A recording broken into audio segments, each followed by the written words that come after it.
Wellman TV. Marshall Ortega. Kabanata 56. Parang kapatid ko si Logan. Teka, bakit nandito si Vera? Gulat na bulalas ni Alice nang makitang sumugod si Vera sa karamihan para maabot si Marshall. Pupuntahan ko siya. Binuksan ni Alice ang pinto ng sasakyan at pumunta sa kinatatayuan ni na Marshall at Vera.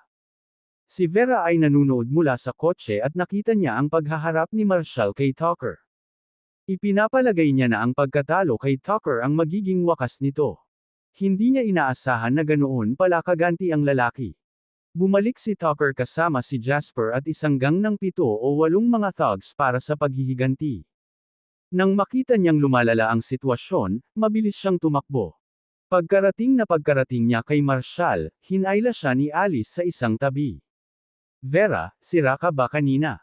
Bakit ka tumatambay kay Marshall, yung walking disaster? Napangisi si Vera. Curious lang ako sa lalaking pinaalis mo ang engagement mo. Naisip kong sumama upang tingnan ang Villa 1 sa Dawnspire Heights para makita kung tungkol saan ito. Umiling si Alice, galit na galit. Nakapasok ka pa ba sa gate? O nakatayo ka lang sa labas? I don't get it, Vera. How can someone as sharp as you believe anything Marshall says? He's a total fraud. Napabuntong hininga si Vera. Alice, galit ka ba talaga kay Marshall? Sa pagkakaalam ko, wala naman siyang ginawang masama sa iyo, di ba? Alice, makinig ka sa akin. Si Marshall talaga ang may-ari ng Villa 1 sa Dawnspire Heights. Tama na. Pinutol siya ni Alice, halatang inis. Vera, paano ka napaniwalang maniwala sa anumang sinasabi ng tao? Ang Dawnspire Heights Villa 1 ay isang alamat sa Harmonlight. Ang mga taong tulad ni na Shirley at Daphne, na may nakakabaliw na kayamanan at impluensya, ay hindi man lang mabibili ang lugar na iyon. And you think Marshall, some nobody with no background, actually owns it? Naririnig mo ba ang sarili mo? Nagkibit balikat si Vera. Alright, Alice. I've told you as your best friend.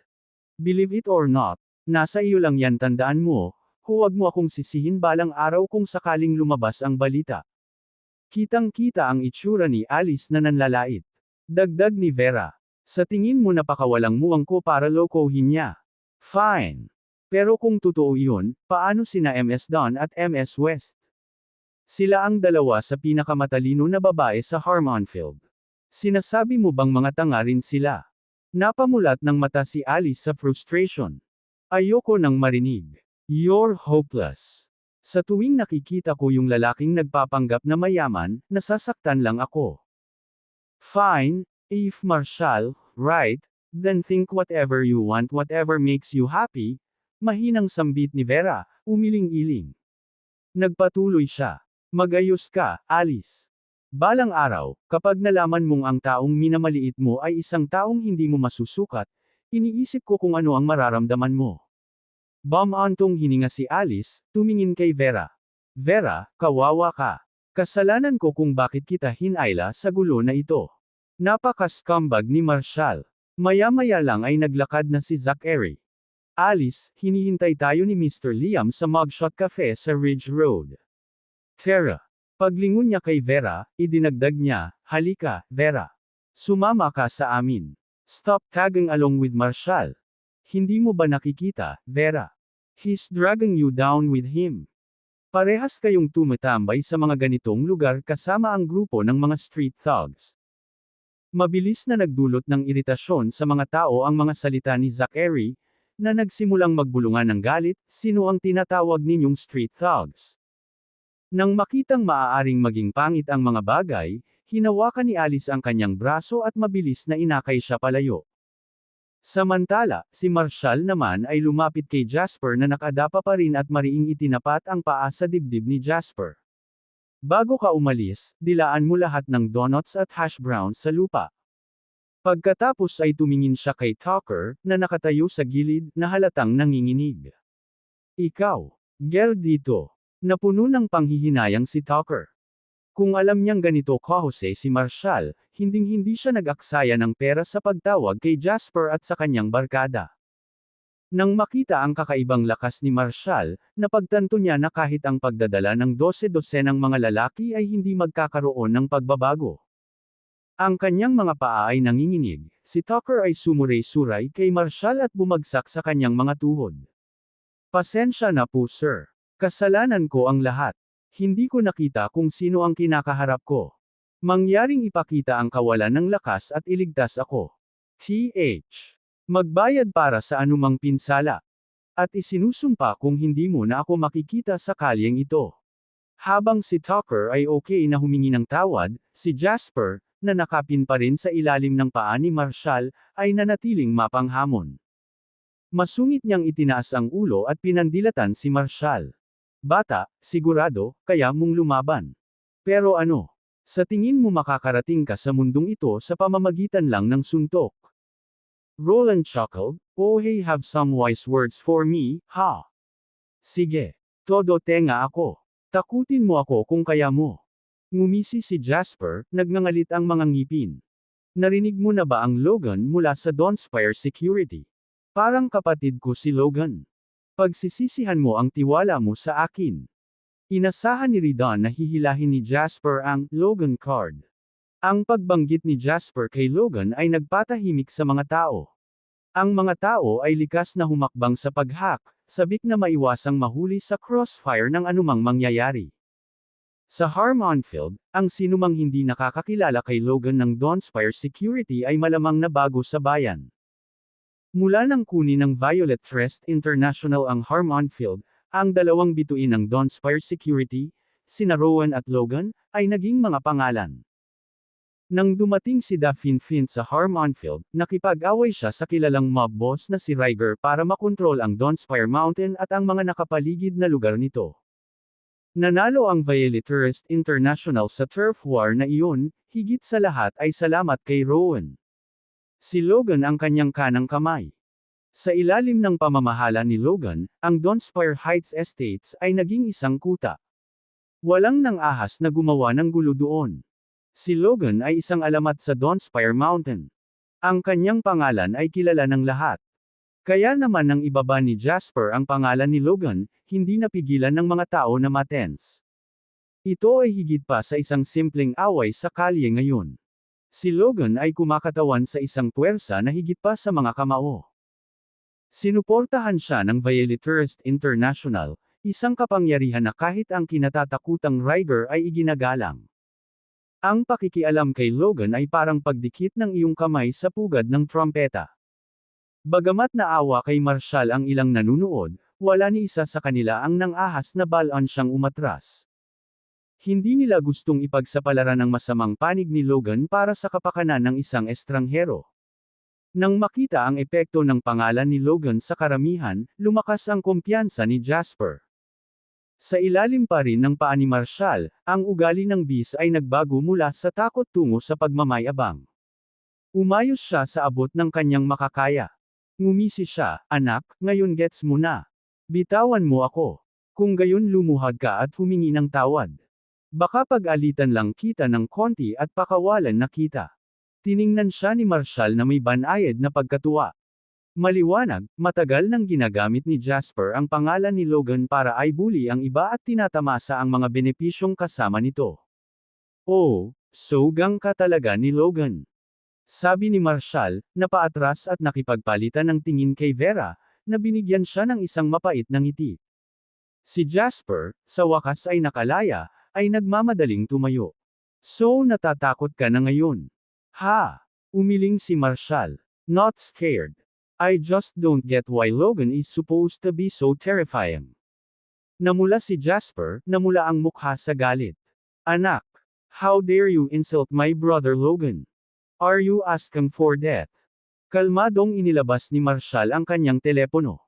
"Rowan, sabihin mo kay Logan na pumunta dito. Gusto daw akong patayin ng kapatid niya. Nasa donut stand ako sa tapat ng Crown at Sage Dining." Hingal na hingal ang karamihan. Hindi kaya. Nakilala talaga ni Marshall sina Rowan at Logan. Pupunta ba talaga si Logan dito? Natigilan si Jasper, saglit na sumili ang takot sa kanyang mga mata. Talaga bang konektado ang lalaking ito kay Logan? Ngunit pagkatapos ay nanunuya siya, na kinukumbinsi ang kanyang sarili na imposible ito. Walang marsyal na maaaring makipag-usap kay Rowan nang ganoon ito ay dapat na isang gawa. Paraan. Ha! Napaka-fake mo, pang-iinis ni Jasper. Sa tingin mo ang isang tulad mo ay matatawag na lang si Mr. Barrett, at tatakbo siya. Ngumiti si Marshall. 3 minutes. Kapag hindi sumipot si Logan, si Rowan. At kapag ginawa nila, huwag basahin ang iyong pantalon, okay? Nawala ang kumpiyansa ni Jasper habang nakatingin sa kalmadong ekspresyon ni Marshall. Talaga bang nakikipag-ugnayan siya sa isang taong konektado? Ang karamihan ng tao ay nanunood sa nakatulala na katahimikan, ang mga emosyon ay umaagos. Kabanata 57 Pagharap sa tunay na deal. Laminggalinga si Vera sa paligid at hindi napigil ang tumawa. Ang pagiging kasama ni Marshall ay nagpadama sa mundo na mas kawili-wili. Napasulyap siya sa ekspresyon ni Marshall at muling humagalpak ng tawa. Sabi ni Alice, walking disaster ka, at totoo nga maaari kang makipag-away para lang kumain ng donut hahaha. Naglabas si Marshall ng basang panasan para linisin ang kanyang mga kamay, hindi siya pinansin. Sinulyapan ni Vera si Jasper at ang iba pa, ngumuso, at sinabing, kayong mga talunan, sa tingin mo ba nakakatuwa ang mangbuli ng mga tao? Mukhang sa wakas ay nakilala mo na ang iyong kapareha ngayon. Kilala mo pa ba kung sino siya? Hahawakan ni Rowan at Logan ang kanyang sapatos para sa kanya. And you dare to say you're Logan's friend in front of him. That's basically asking for trouble. Hindi mapalagay si Jasper, at ang mga sinabi ni Vera ay lalong nagpabalisa sa kanya. Isa ba talaga siya sa mga tao ni Rowan o Logan? Lumingon si Vera sa donut stand, bumili ng 2 order ng donut, at iniabot ang isa kay Marshall. Marshall, habang nakikipag-away ka sa kanila kanina, pinapanood ni Alice at Zachary ang buong bagay. Kinagat ni Marshall ang kanyang donor. So ano? Gustong ibahagi ni Vera ang sinabi ni Alice ngunit naiinip ito at ibinaba ito. Napakabilis ng pagbabalik ng lolo ni Alice dahil masama ang kanyang kalusugan. Ang sabi ng doktor ay 6 na buwan na lang ang natitira sa kanya. Nang marinig ng mga Miller ang balitang ito, ang mga kamag-anak at shareholder sa itaas ay nagsimulang magplano upang labanan ang kontrol ng Miller Group. Si Alice ay sabik na pumirma ng isang investment deal para sa Eastvale Ecological Project dahil gusto niyang makuha ang posisyon ng chairwoman ng Miller Group. Kung hindi niya mapapabuti ang pagganap ng kumpanya sa lalong madaling panahon, ang kanyang tiyuhin, at ilang mga pangunahing shareholder ay maaaring tumalikod sa kanya. Napatingin si Marshall kay Vera, nalilito. Bakit mo sinasabi sa akin ang lahat ng ito? Tumigil sandali si Vera. Hindi naman talaga ganoon kaimportante. Kalimutan mo na yun. Noon lang, 2 Hummer ang mabilis na pumasok mula sa direksyon ng Dawnspire Mountain. Ipinakita nila ang logo ng Dawnspire Security Company. Ang mga bagong dating ay walang iba kundi sina Rowan at Logan. Tiningnan ni Marshall ang kanyang relo 3 minuto, wala pang segundo. Si Rowan ay nasa villa ng Dawnspire Mountain. Matapos matanggap ang tawag ni Marshall, agad siyang nagmaneho kasama si Logan, hindi nang ahas na mag-aksaya ng sandali. Ang 2 Hummer, na may marka ng Dawnspire Mountain Villa insignia, ay huminto sa harap ng donut stand, ang kanilang mga gulong ay tumitili sa lupa. Tumalon sina Rowan at Logan sa mga sasakyan at sumugod kay Marshall. Wow! Nandito si Rowan at Logan. Oh my gosh, this guy really has some clout. Isang tawag lang at talagang pinapakita niya na sila. Nagulat ang mga tao sa paligid nila, pinapanood sina Rowan at Logan na dumating sa loob ng wala pang 3 minuto. Ang paraan ng pagtingin nila kay Marshall ngayon ay puno ng pagkamangha. Nanginginig si Jasper sa nakita. Hindi niya akalain na pagkatapos magkunwaring konektado kay Logan at mang-scam ng pera sa lugar na ito, talagang sasabak siya sa totoong deal ngayon. Nakita mo ba yun? Mukhang takot talaga sa kanya sina Rowan at Logan. Ang batang ito ay dapat na isang malaking pagbaril. Sa sandaling iyon, ang katayuan ni Marshall ay nagulat sa lahat ng nakapila para sa mga donut. Ang mga taong nagsisikap na manatili sa kanilang distansya ay biglang nakaramdam ng lubos na hiya. Pagkalabas ni Rowan at Logan kasama ang 6 na magagaling na bodyguard, mabilis silang lumapit kay Marshall. Nakatingin sila, magalang na sinabi. Mr. Ortega. Nagulat na naman ang lahat ng nanunood. Ang mga mahihirap na karakter na ito ay mukhang nakakatakot sa iba at napakakumbaba sa harap ni Marshall. Malinaw na mas mataas ang status ni Marshall kaysa kina Rowan at Logan. Today is really an eye-opener. Rowan, this elusive figure, is actually respecting him.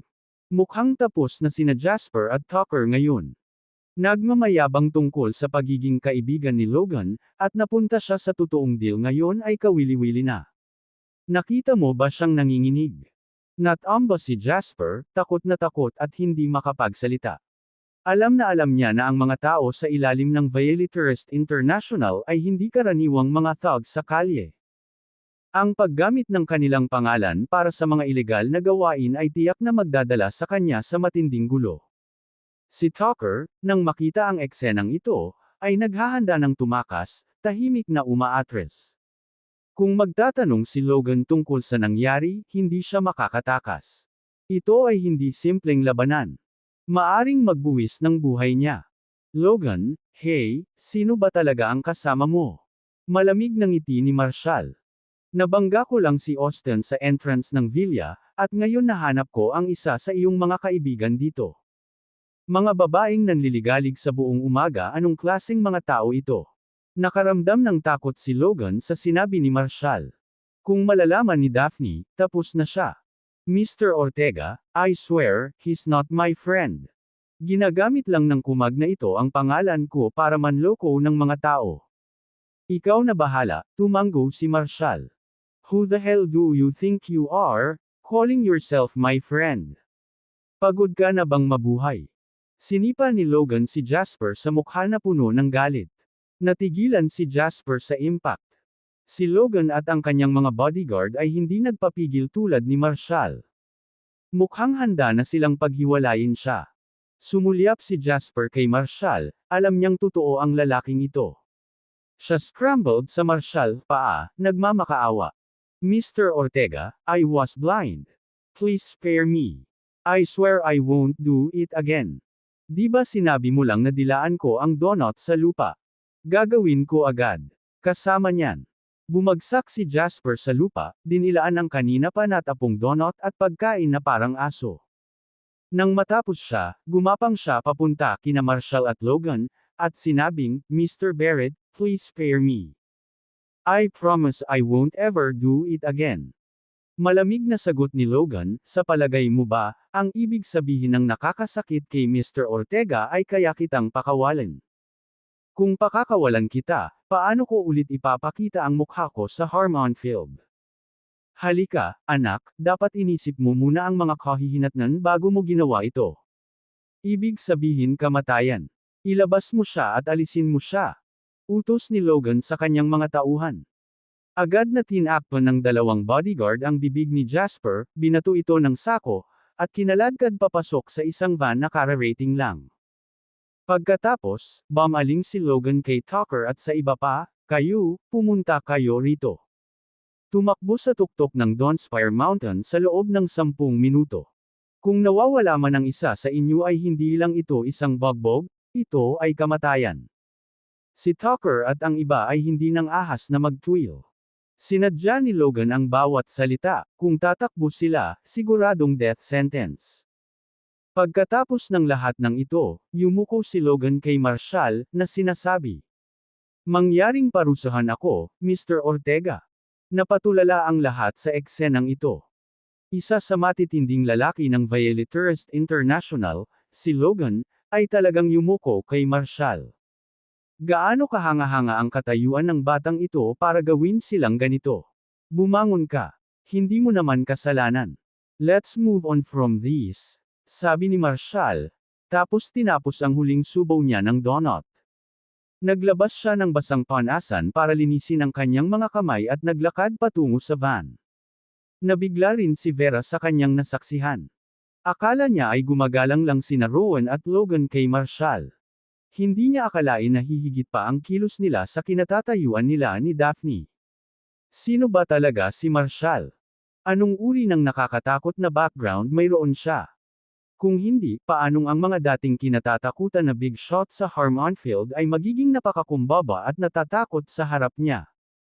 Habang pinagmamasdan niya ang ordinaryong figure ni Marshall, bumilis ang tibok ng puso niya. Marshall, teka. Can you show a little decorum? Nasa likod mo pa rin ako, at ang bilis mo namang maglakad. Nako, dumating ang takong ko. Napilipit ni Vera ang bukong-bukong at bumagsak sa lupa. Hindi siya pinansin ni Marshall at nagpatuloy sa paglalakad patungo sa van. Haltak. Wala kang ideya kung paano tretuhin ang isang babae. Galit na hinubad ni Vera ang kanyang sapatos at ibinato kay Marshall. Hindi man lang lumingon si Marshall. Naramdaman niyang may lumilipad papunta sa kanya mula sa likuran. Sa isang pitik ng kanyang braso, pinalipad niya ang sapatos ni Vera. Nag-arse ito sa hangin, lumapag ng mahigit 10 metro ang layo sa isang kanal. Hoy! Ano ba? Tinanggal mo talaga ang sapatos ko. Agad na tumayo si Vera at hinabol ito ng nakayapak. Habang tumatakbo siya, sumigaw siya, Marshall, ang kulit mo. Kabanata 58 ang presyo ng maling hatol. Si Vera ay nagmamadaling pumasok sa kotse, natatakot na si Marshall ay magmaneho nang wala siya. Og, seriously. Nabasag ang takong ng sapatos ko, at hindi mo man lang ako matulungan kahit kaunti. Sinulyapan ni Marshall ang kanyang hubad na paa, na nakataas ang isang kilay, bakit suot mo pa ang ibang sapatos? Natigilan si Vera saglit at tumingin sa kanyang mga paa. Walang pakialam ang lalaking ito na naglalakad ako ng walang sapin sa lamig na ito. Sa halip na magpakita ng ilang pag-aalala, itinuturo niya ang isang bagay na walang kabuluhan. That the heck? Hindi ka ba naaakit ng kagandahan ko? Nang mapagtanto ito, biglang sumigaw si Vera. Halos mawala na ito sa kanya at natapon ang isa pa niyang sapatos sa pagkadismaya. Nagkibit balikat si Marshall. Siguradong may galit ka. Sa pamamagitan ng pagtapak sa gas, tumakbo siya patungo sa Four Seas Entertainment World ng Ridge Road. Napabuntong hininga si Vera, inaaliw ang sarili na ang sama ng loob sa ganitong klase ng lalaki ay nakakasakit lamang sa sarili.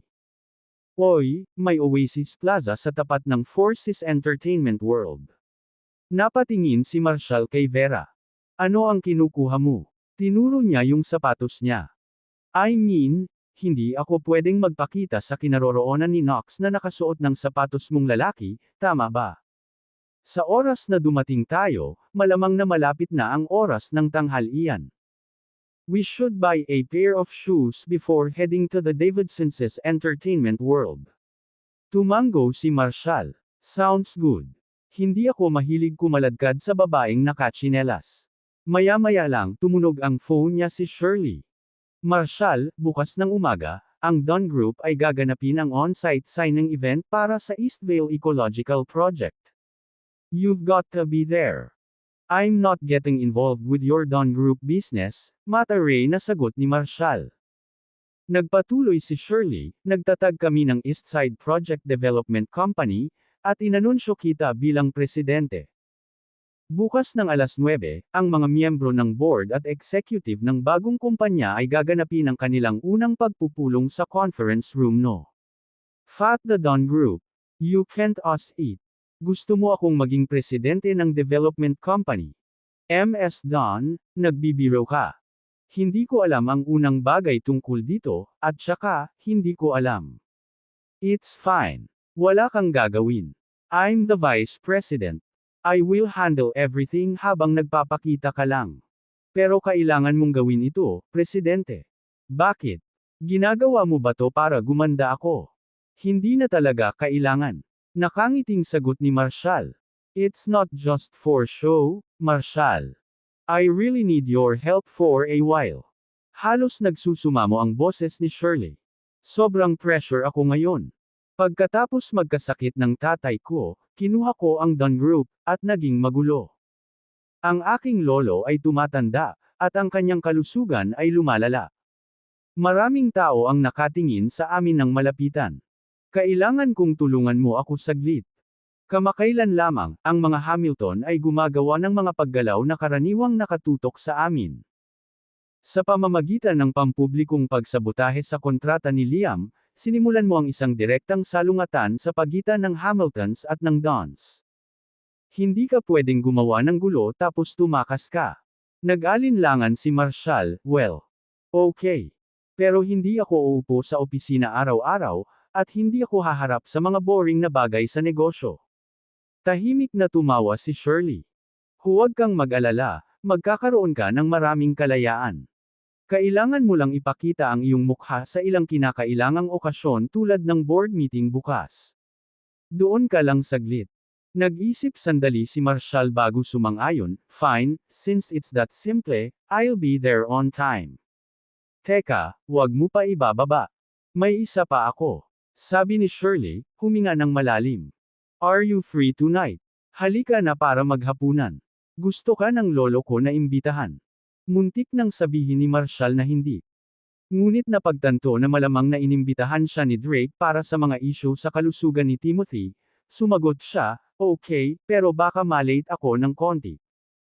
Si Shirley ay mukhang tunay na masaya sa kabilang dulo, ang kanyang boses ay nagliwanag. Great! Hihintayin kita mamayang gabi. Nang marinig ang kanyang matamis na boses, naramdaman ni Marshall ang bahagyang panginginig ng kanyang kapit sa manibela. Wow! Ang ganda ng boses ng babaeng ito. Nanginginig ba talaga ako? Mukhang makakaapekto talaga sa composure ko ang mga babae. Wow! Pinagmasdan ni Vera ang buong tawag sa telepono, nagtataka. Inimbitahan ka talaga ni MS Don na maging presidente ng Eastvale Development Group ng Don Group. Og, Marshall, so boyfriend ka talaga ni Shirley. Baliw, boden tone of the top na gustong makipag-isa kay Bear. Bigla niyang nakita ang isang Toyota V na nagmamaneho na may dalawang matalim na mata na nakabusina. Mabilis niyang nilingan ang dumaan na si Toying. Hoy, Marshall, anong iniisip mo? Ang Four Seas Entertainment World ay nasa unahan, at may paradahan sa ilalim ng lupa sa Pauilas na ipinaalala sa kanya ni Vera. Sa sandaling iyon, nakatanggap si Marshall ng mensahe mula sa Dark Web Intelligence Center. Tracker, ang asasin ng pamilya Rivers mula sa Sacurania, Gage Harlan at Weston Slair, mga alagad ng Northern Star Sword School. Sila ay sinusubaybayan ng Departamento ng Seguridad ng Draconia sa pagpasok. Asasin mula sa pamilya Rivers. Mukhang nandito ang dalawang ito dahil sa soul-eating charm kay Daphne. Pagkatapos magpark sa garahe, si Vera, na nakatsinelas pa rin, ay sumunod kay Marshall sa seksyon ng sapatos ng mga babae sa unang palapag ng Oasis Plaza. Si Marshall ay used sa pag-iisip tungkol sa dalawang asasin mula sa pamilya Rivers nang lapitan siya ni Alice, na hamarang sa kanyang dinadaanan. Marshall, ikaw ba talaga? Para kang anino, laging nagpapakita kung nasaan man ako. Bumalik sa Miller Group Building, malinaw kong sinabi sa iyo na wala na tayo sa parehong antas. Natapos na ang ating engagement, magkahiwalay na tayo ng landas. Tiningnan ni Marshall sina Alice at Zachary, umiling, at bahagyang tumawa, tamad na makipag-ugnayan pa sa kanila. Sinubukan lang niyang lumakad. Vera rushed to explain, Alice, you're overtaking this. Nandito lang si Marshall para bumili ng sapatos sa akin. What a coincidence. Vera, huwag kang magdadahilan sa kanya. Maraming mabibaylang sapatos. Bakit sa Oasis Plaza? Napangisi si Alice. Alam mo nagkikita kami ni Mr. Hamilton sa Mugshot Cafe sa Oasis Plaza, di ba? Sinasadya mo kaming sinundan di ba? Hat! Talagang ayaw ko sa mga lalaking kumakapit sa ganito. Oh, fair na. Wala talaga siya para habulin ka. Umiling si Vera sa frustration. Si Alice ay mukhang galit na galit, dalawang hakbang pasulong upang harangan muli si Marshall. Itinuro siya nito sa harap ng maraming tao at nagpahayag, Marshall, hinding-hindi ako magiging interesado sa talunan tulad mo. Please stop bothering me from now on, okay? Tinitigan ni Marshall ang sobrang inis na ekspresyon ni Alice na parabang isang kahihiyan para sa kanya ang presensya niya. Baliw. Kanya. Dahil ayaw niyang mag-aksaya ng hininga sa hanggal na babaeng ito, sinubukan siya ni Marshall na tabihan, ngunit hinarang ni Alice ang kanyang dinadaanan. Marshall, hayaan mong ipaalala ko sa iyo muli dapat malaman ng isang lalaki ang kanyang lugar. Magwala ka. Nilampasan ni Marshall si Alice. May sakit ka talaga. Miss, huwag ka nang magalit. Natakpan na kita, tere magsaya tayo. Isang grupo ng 4 o 5 matipunong lalaki ang lumapit kay Alice, hinayla siya. Sandaling natigilan si Alice, sumisigaw. Mr. Gill. Vera. Mabilis na tinulak ni Vera si Zachary, kailangan mo silang pigilan. Napatulala rin si Zachary. Alam niyang ang mga taong ito ay mula sa Abyssal Dominion, ang crew ni Sean Cooper. Hindi pa rin niya nababayaran ang utang niya sa kanila. Vera, sila. Mga tao sila ng Devil. Gulat na sabi ni Zachary. Well, kailangan pa natin silang pigilan. Kinaladkad ni Vera si Zachary at sumugod sa harapan nila. Tumigil nga kayo. Let her go. Damn. Maswerte ang araw natin ngayon, haha. Tara, isama rin natin tong babaeng to. Isa sa mga lalaking may dilaw na buhok ay si Brody Steele. Napatingin siya kay Vera, isang nakakainis na ngiti ang sumilay sa kanyang mukha. Kabanata 59 na pagliligtas ng mukha. Pagkawala ng lupa. Pilit na tinatanggal ni Vera si Brody. Bitiwan mo ako. I swear, kapag tinutukan mo kami ng daliri ngayon, dudurugin ka ng Diablo. Natigilan si Brody, nagulat na alam ng babaeng ito ang pangalan ni Sean. Ngunit pagkatapos ay tumawa siya, iniisip, paano kaya nakilala ni Sean ang isang tulad niya? Ha! Nice try, trying to scare me. Sige natawagan mo na siya. Tingnan natin kung sisunduan ka pa niya. Itinulak niya ang phone niya sa harap ni Vera, pinakita ang number ni Sean. Go on, just hit send, and you'll connect with Mr. Cooper. Nang makita ni Vera ang sitwasyon sa harap niya, napagtanto ni Vera na kung hindi pumapasok si Marshall, walang paraan para makaalis dito. Nang makita ni Brody ang kaba na mga ekspresyon kay Vera at sa iba pa, napagpasyahan ni Brody na ang sinabi ni Vera kanina ay para lamang lituhin siya. Pinindot niya ang call button para kay Sean mismo. Sa kabilang dulo, narinig ang malalim na boses ng Diablo, anong nangyayari? Brody, ano ka ba? Tinatawag mo ako sa kalagitnaan ng araw. Mabilis siyang sinimula ni Brody ng mantikilya. Mr. Cooper, alam kong nagpapahinga ka at nakakaramdam ng pagkabagot nitong mga nakaraang araw, kaya naisipan kong magdala sa iyo ng ilang magagandang babae na makakachat. Ang sabi ng isang ito ay kilala ka niya. Gusto ko lang kumpirmahin. Ngumisi siya kay Vera, why don't you say a few words to Mr. Cooper? Di ba sabi mo kilala mo siya? Do you think you kayang bluff ako? Tara na. Babalik ka sa akin para pagsilbihan si Mr. Cooper. O pagsisisihan mo ito habang buhay. Ang ilan sa kanyang mga kaibigan ay lumipat upang kunin sina Vera at Alice, sinusubukang hilahin sila palayo. Sa gulat, sumigaw si Vera, Marshall, hindi ka ba pupunta para tulungan kami? Walang balak makisali si Marshall. Pero sa pag-iisip kung paano nakasama si Vera dito, medyo may pananagutan siya. Tumalikod siya at lumapit kay Brody, inagaw ang telepono, at sinabi sa mic. The devil, ha? Si Marshall ito. Are you looking to die? Sa kabilang dulo, biglang nagbago ang tono ng Diablo. Mr. Ortega, I had no idea it was you. Don't worry. I will handle this right. Binalik ni Marshall ang telepono sa kondongan ni Brody, sabihin mo kay Devil na nasa Four Seas Entertainment World sa loob ng 1 oras. Kung malate siya kahit 1 minuto, kukunin ko ang buhay niya. With that, tumalikod siya at naglakad papunta sa lobby. Nang marinig ang pangalan ni Marshall ay naging halaya ang mga binti ni Brody. Sa kabilang dulo, sumigaw ang Diablo, ano ba? Katawan, sinusubukan mo bang patayin ako? Hayaan mo sila. Sa sandaling iyon, pumasok si Elam mula sa labas ng lobby. My call, Ms. Miller, dito ka muna. May aasikasuhin ako. Hintayin mo ako sa coffee shop sa their 2nd floor sa loob ng 10 minuto. Matapos i-save iyon, nagmamadali siyang pumasok kasama ang ilang bodyguards. Nakangiti ngayon, sinabi ni Brody, paumanhin, lahat ng ito ay hindi pagkakaunawaan.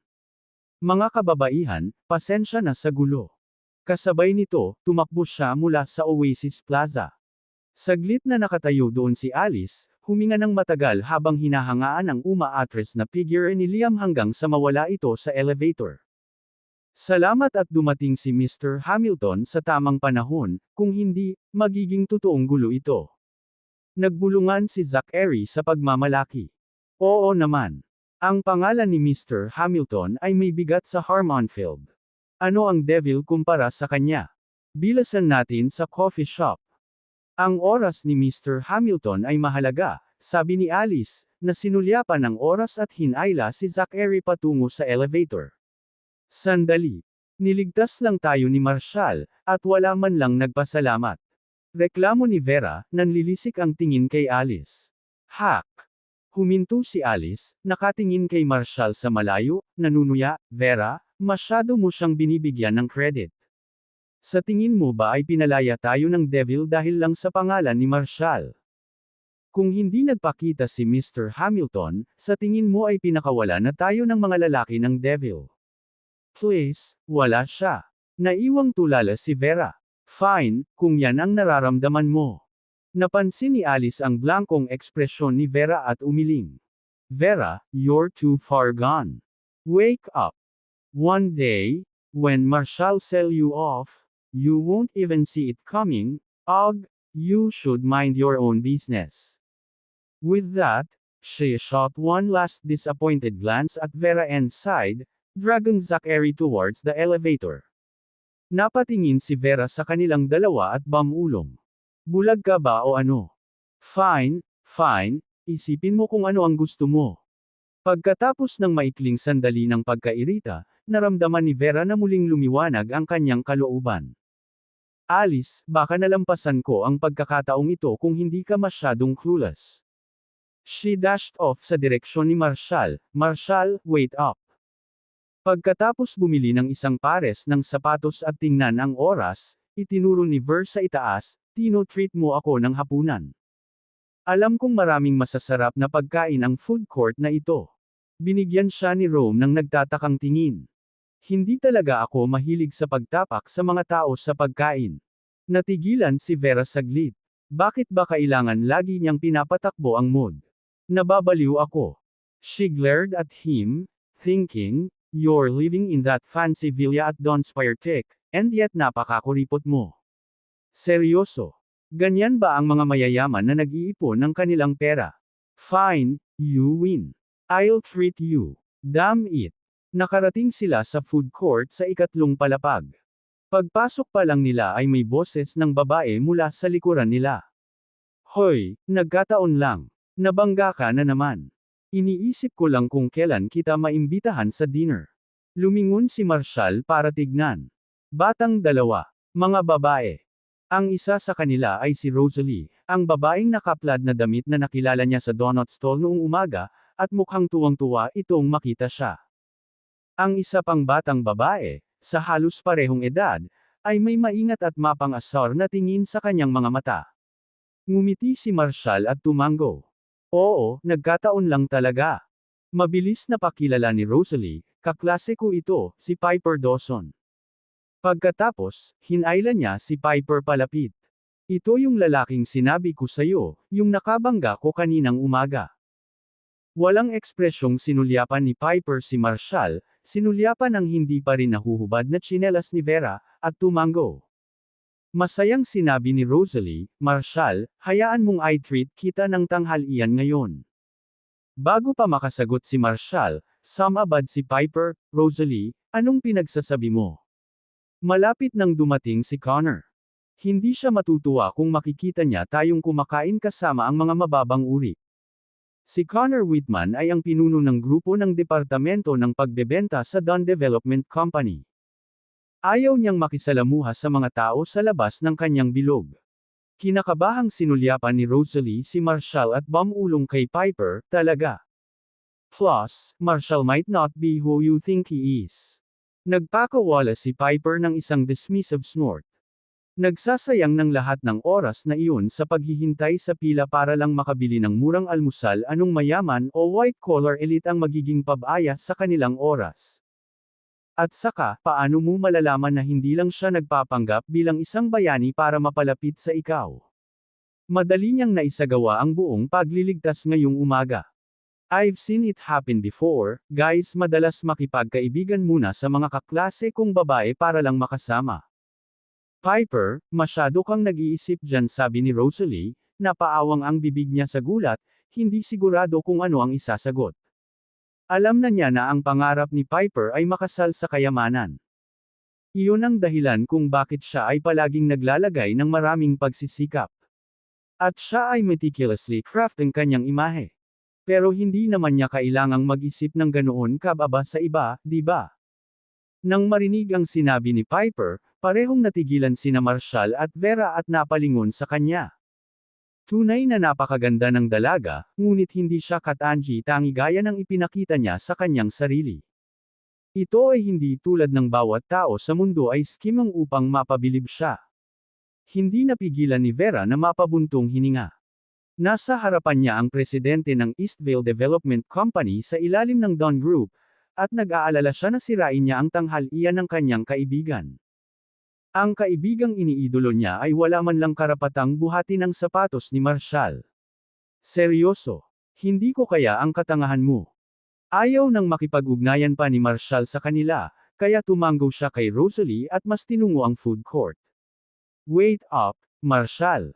Gusto talaga kitang i-treat ng lunch. Tawag ni Rosalie, binilisan ang takbo para makahabol. Hinawakan siya ni Piper. Rosalie, he's playing hard to get.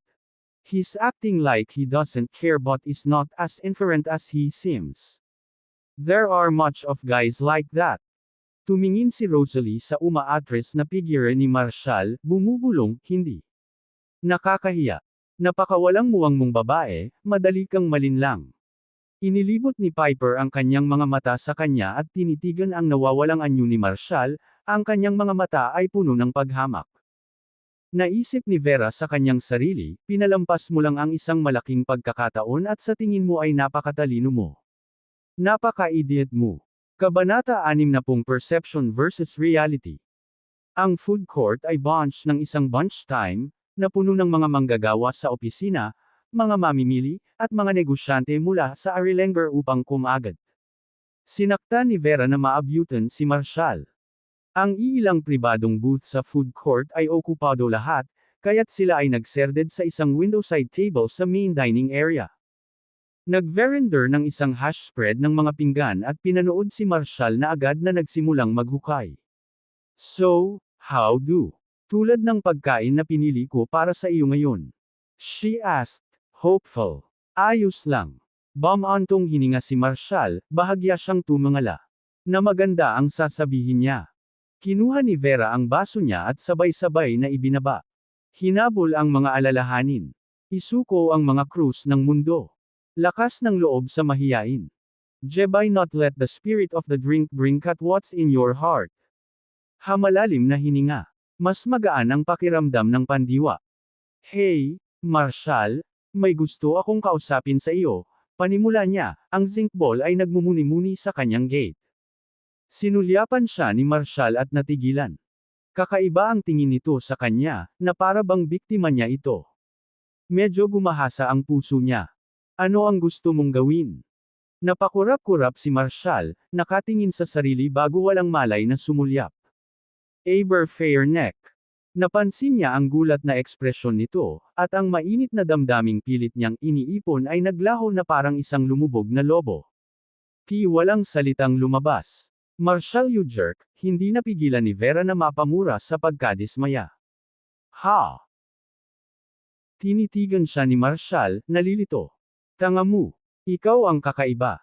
Though hindi ko lang napigilan ang gusto kong sabihin. She stammered, struggling to find a topic. Lalong naguluhan si Marshall. So pinagmumura mo ako sa isip mo. Awkward na bumantong hininga. Not really, I just wanted to say, ginagamit mo rin ang kanang kamay mo para kumain, di ba? Sandaling hindi nakaimik si Marshall, nakatitig sa kanyang namumulang pisngi at nagngangalit na mga mata. May iba ka sigurong iniisip. What the Vera huffed, inagaw ang huling malaking pritong manok sa plato ni Marshall at kumagat ng husto. Akin na yan. Bulalas ni Marshall habang pinagmamasdan niya ang pagnanakaw ng fried chicken niya. Gumanti siya ng pag-agaw ng fried chicken sa plato niya, plus isang fried potato, for good measure. Akin na yan. Bulalas ni Vera na panandaliang natulala. Bakit ang kuripot mo? Sinong nagsabi sa'yong nakawin mo ang fried chicken ko? Napakagatlabi si Marshall sa kanyang bahagi. Dumaan sina Rosalie, Piper, at Connor at nasaksihan ang eksena. Humagalpak ng tawa si Rosalie. Haha. Huminto si Vera, nanlilisik si Marshall, bumubulong. Kayo naman, nag-aaway kayo ng fried chicken. Nagmamadaling pumunta si Rosalie sa counter at umorder ng fried chicken bawat isa sa kanila. Pinandilatan ni Piper si Marshall mula sa malayo, inilibot ang kanyang mga mata. Seryoso. May inaaway siyang babae dahil sa fried chicken. Sa malapit na table nila, umupo si Rosalie kasama si Piper at kinawean ni Connor Marshall at Vera si Rosalie, nagpasalamat sa fried chicken. Binatukan ni Piper si Rosalie ng masamang tingin. Gago ka ba? Bakit mo sila ginagamot? Naghahanap ka pa ng trabaho, bakit ang bigay mo? Inilabas ni Rosalie ang kanyang dila. Utang ko sa kanya ang pagligtas niya sa akin kaninang umaga. Kung hindi, hindi ko alam kung ano ang mangyayari. Yung lalaking sinasabi mo, tingnan mo lang. Ganyan ba talaga ang klase ng bayani na naninindigan para sa iba? May inaaway siyang babae dahil sa isang pritong manok. Anong klaseng kinabukasan meron siya? Binaril ni Piper si Marshall ng masamang tingin. At saka, ang buong eksenang iyon kaninang umaga ay maaaring palabas na ginawa niya sa sarili niya. Tanga mo. Bulong ni Rosalie, hindi pwede, Piper. Hindi siya kaawa-awa gaya ng iniisip mo. Anong nangyayari? Tanong ni Connor na mukhang naguguluhan. Anong pinag-uusapan niyo? Ikinwento ni Piper ang kwento ng pagbili ni Rosalie ng yuchaw noong umagang iyon, na nanunuya. Connor, sabihin mo sa akin, anong klaseng kinabukasan ang mayroon ng isang tao kung handa siyang maghintay sa pila ng mahigit 10 minuto para lang sa halaga ng donut ng ilang bucks? Connor sabay nod. A guy who would queue for a cheap breakfast seems not that ambitious. Rosalie looked uncertain. Hindi ba normal na mag-asaran sa isa't isa? At saka, siya talaga ang nagligtas sa akin kaninang umaga. Paano niya posibleng i-stage iyon? Depensa niya. Isang malamig na ngiti ang pinakawalan ni Piper. Siyempre, hindi niya dadaanan ang lahat ng problemang iyon para sa isang tulad mo. Di ba sabi ko sa'yo? Siguradong pilit siyang lumapit sa'yo para makuha ang atensyon ko. Isang lalaking walang klase at walang tea. Taste like him is not even worth a glance from me. Nagmamadaling ngumiti si Connor at sinubukan ang mga bagay na meth. Ay simple lang ang pag-iisip at nakaranas ng dahan-daang maunawaan. Mga ring, itigil na natin ang pag-uusap tungkol sa ibang ruta. Sige, mundo mo kapag ang mga gumagamit ang Worktown, gagawin niya. Umiling si Piper, common, kalahating taon ka pa lang sa Hum Group, pero drastic kang naging deputy team leader sa sales department, nakakabilib. Hinahangaan ni Connor si Piper sa buong panahon niya sa paaralan. Ngayong nakipag-ugnayan na sa kanya si Piper tungkol sa isang gayuma sa Eastvale Development Company sa ilalim ng Dunn Group, mas handa siyang tumulong. It's nothing special. Salamat sa performance ko sa trabaho, baka ma-promote sa team leader ng sales grupo sa lalong madaling panahon. Excited na sabi ni Connor. Sinabi sa akin ng pinuno ng koponan na sa unang araw ay ang kumpanya ng pag-unlad. Sabi ko, baka makilala ko pa ang presidente. Nako, Connor, ang galing mo. Bulalas ni Rosalie. Medyo mabagal lang ako, hindi ako sigurado kung makapasok ako sa isang malaking kumpanya tulad ng Dunn Group. Halos malate si Talmost sa interview ko ngayon. Masasabi kong hindi masaya ang tagapanayam, kaya natatakot ako na hindi ako makatrabaho, Connor. Sa kabutihang palad, marami akong natulungan ni Piper sa tagapanayam, at iyon ay kung paano tinanggap ang aking resume. Sinamon siya ng tingin ni Piper. Seryoso, masyado kang pabaya sa lahat. How could you delay such an important thing? Hindi ba pwedeng sumama ka na lang sa interview bago kumuha ng almusal? Honestly, Connor chuckled. It's okay. Pagdating ng panahon, kakausapin ko ang HR interviewer at sasabihin kong kaibigan kita. Dapat gumana yan. Napasimangot si Rosalie. Connor, anong gusto mong pusa? I'll treat you today. Nauutol na sabi ni Connor. Hatiin natin ang bill. Ganyan ang ginagawa ngayon. Nakakahiya naman, Connor. Gusto talaga kitang treatuhin. Giit ni Rosalie. Rosalie, huwag mong gawin iyan. Sundin mo lang ang sinabi niya at hatiin ang kwenta, sabi ni Piper na may bahid ng pang-aalipusta sa mga mata, bagamat may ngiti sa labi. In her opinion, since Connor liked her so much, dapat talaga siya ang gumamot sa kanya. Tsaka siya lang ang lalaki doon at siya lang ang kumikita na ng sweldo. Walang ganang sumang-ayon si Rosalie. Dumaan sina Marshall at Vera matapos ang kanilang tanghalian. Rosalie, salamat sa fried chicken. Enjoy your meal. Bati ni Vera sa kanila. Mabilis na tumayo si Rosalie na nakangiti. Marshall, kung magkakaroon ako ng pagkakataon, ililibre kita ng pagkain. Ngumiti pabalik si Marshall. Kumusta ang interview mo sa Dawn Group? Isa. Nagawa lang ito sa oras. Hindi ko pa alam ang final rest, pero okay lang, Fran accept any own cost said cheerfully. Marshall, pwede ko bang makuha ang contact information mo? Bago pa makasagot si Marshall. Sumingit si Vera. Ang pangalan niya ay Marshall Ortega, add 4 on way won't give you his number. Huwag kang mag-alala. Kung gusto mo talagang sumali sa dance, ito ay isang salita lamang mula kay Polen. Mabilis na putol ni Marshall, huwag kang makinig sa kalokohan niya, Tara na. Oh, kasama ka rin sa mga dance. May kakilala ka ba sa HR? Hehe Connor say marked, sizing up rope. Narinig ko na may kakayahan ka. Dapat ay mula ka sa departamento ng seguridad. Ayaw sagutin ni Marshall ang tanong na iyon. Lalong lumakas ang paghamak sa mga mata ni na Connor at Piper. Isang security guard lang ang naisip na ang issue sa trabaho ni De Rosalie. Ako ang deputy ng sales group sa Dawn Group bago pa matapos ni Connor ang meme niya hinayla na ni Marshall si Vera papunta sa cashier. Umiling si Connor. Haha, parang mga lower class na masungit, totoo yan. Haba. Sinulyapan ni Piper ang umaatres na figure ni Marshall, umiling-iling at nanunuya. Natatakot siyang mag-ipon ng sobra at mapahiya ang sarili sa harap ko.